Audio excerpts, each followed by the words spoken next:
Capricorn, hi! Welcome to Mr. Queen PH. At ito ang inyong monthly reading for December 2024. If you are interested in private readings, meron tayong promo ngayon. 25% discount sa mga tarot reading services ngayong November pag nag-book kayo. So yung link nasa description at sa pinned comment, paka-check nyo na lang information kung paano mag-book for a private reading. Okay. Let's see, Cap. Mga Cappies. How's life going? Okay. Capricorn. Pallas Athena. Marami kang iniisip ngayon. Marami kang ideas. Pero yung iba sa inyo, tahimik lang, no? Tahimik lang kayo na iniisip yung mga ideas nyo na yan. Pwedeng iniiwasan nyo munang mag-share ng ideas nyo sa iba. Kasi alam nyo naman, minsan, kahit ideas, ninanakaw pa. Diba? Oo. So, you're just going to keep it to yourself. Let's see. You have the first house. Oh, speaking of yourself, this is about yourself. Yung pananaw mo sa buhay, perspective mo sa buhay. This is also your physical self. So, yung iba sa inyo, siguro nag-iisip kayo ng mga bagay na gusto nyong baguhin sa sarili ninyo, sa physical appearance ninyo. You are starting to reinvent yourself. Ngayong December. So, yung iba, physical reinvention. Yung iba, emotional reinvention. Or any change na gusto mo na maging better version of yourself ka. Oh, you also have Pisces energy. Very creative. Being sensible. So, yung iba sa inyo, magiging malakas yung pakiramdam nyo, no? Maganda siya kasi yan yung parang magiging way nyo to discern or parang to judge or to make decisions na best possible para sa sitwasyon ninyo. Dahil alam mo, your instincts are telling you na, oy, ito Capricorn, ito yung gawin mo kasi dito ka mapapabuti. Let's see what else, Capricorn, ngayong December. Oh, diba? The Empress. This is abundance, grace, fertility. Energy to ng Venus. Venus, it rules money, it rules beauty. So, yung iba sa inyo, Capricorn, merong major change sa inyong appearance, sa inyong sarili, sa pananamit ninyo. Tipong magbabago kayo ng inyong style. Mas magiging fashionista kayo or parang alam mo yun, mas poporma ka ngayon, mas presentable kang manamit, mas mag-aayos ka, you will do your makeup, aayusin mo yung sarili mo, yung hair mo, and this will attract connections, relationships if you are single, no? Kung meron ka namang karelasyon, mas lalo ka magugustuhan ng person mo kasi nakikita niya na mas inaalagaan mo yung sarili mo. You are also going to be very creative, Capricorn. So, yung creativity mo, mag-open up yun ng opportunities sa business or other sources of income na magdadala ng abundance sa iyong life. You have the Five of Swords. Very competitive ka. Kaya lang, pay attention sa mga taong nakapaligid sa'yo kasi hindi yan lahat supporters mo. Okay? Meron dyan, nagmamatsyag, chinecheck, anong nangyayari sa'yo, anong ginagawa mo. Maaring, like what I mentioned kanina, sabi ko, keep it to yourself, no? Sarilinin mo yung ideas mo hanggat hindi mo pa siya na-achieve, hindi mo pa nagagawa. Okay?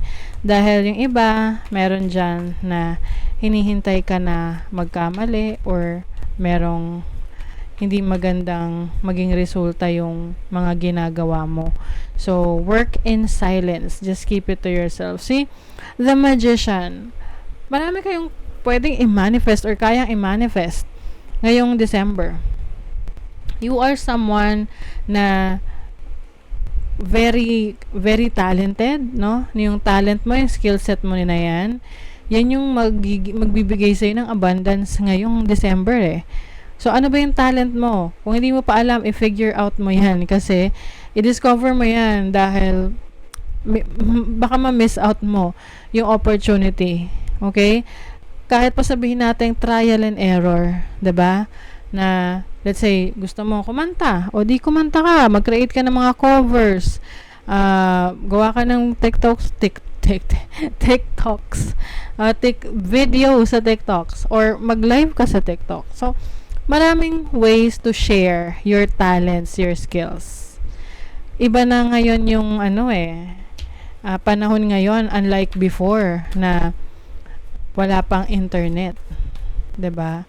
So ngayon, dati napaka-limited ng exposure sa TV lang, sa radyo. Ngayon, 'di ba? Cellphone, kitang-kita na. So, yeah, use your resources kasi iba sa inyo, yung resources nyo andyan na eh, nasa inyo na. Kailangan nyo na lang gamitin yung tools. Example, gusto mo, ang goal mo, magkaroon ka ng cake. Okay? So, yung tools, andun na. Lahat ng mga gamit mo, ingredients mo, meron ka. Kaso wala ka talagang cake. So, kailangan, gamitin mo yung tools na yon, yung ingredients na yon, yung knowledge mo, yung resources mo. So, if you use your resources well, you are going to be very powerful and very successful. Lalo na ngayong December. See? You have the King of Pentacles. You are going to be like a leader ng business, ng company that you are working for, or leader ka ng sarili mong empire. Yes. You're visionary. And yung iba sa inyo, marami rin kayong matutulungan. Wow! Capricorn, 10 of Cups, this is happiness. This is fulfillment in your family. Okay? Contentment. So, maaring meron kang mga achievement, especially in your finances, in your abundance, ngayong December, na extended siya hanggang family mo, yung blessings na yan.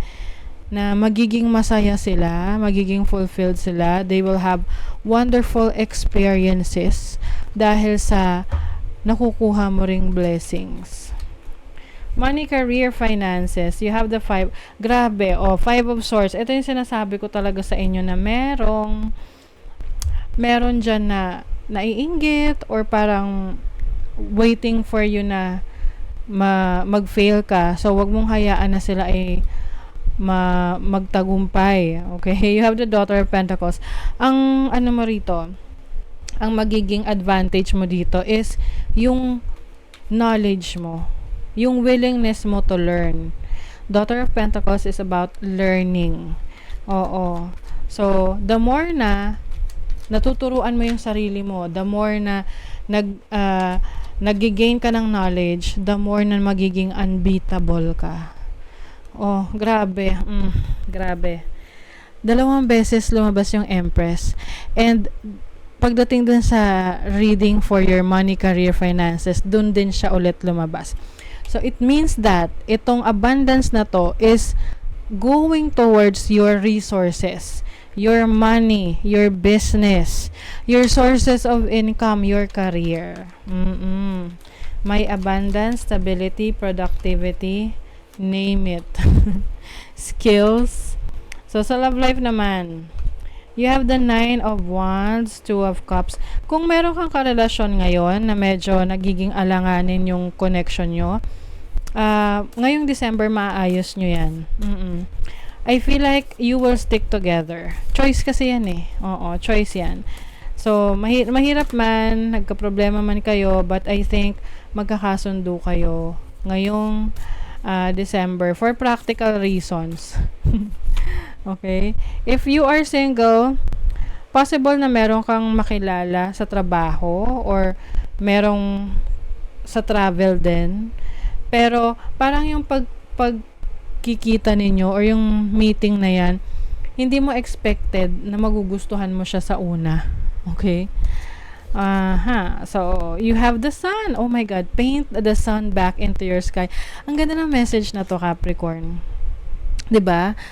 Itong itong itong ano, para siyang wall, 'di ba? Or it's like yung interpretation nito is nanggaling siya sa madilim na kapaligiran na ikaw yung merong control na bigyan ulit ng liwanag yon. Huwag mong hayaan, sabi nga nila, don't let anyone dim your light. Huwag mong hayaan na yung ibang tao ay tanggalin yung liwanag sa buhay mo. You have to paint it back into your sky. Wow! Ang ganda! Capricorn. So, that is your reading. Thank you so much. Good luck.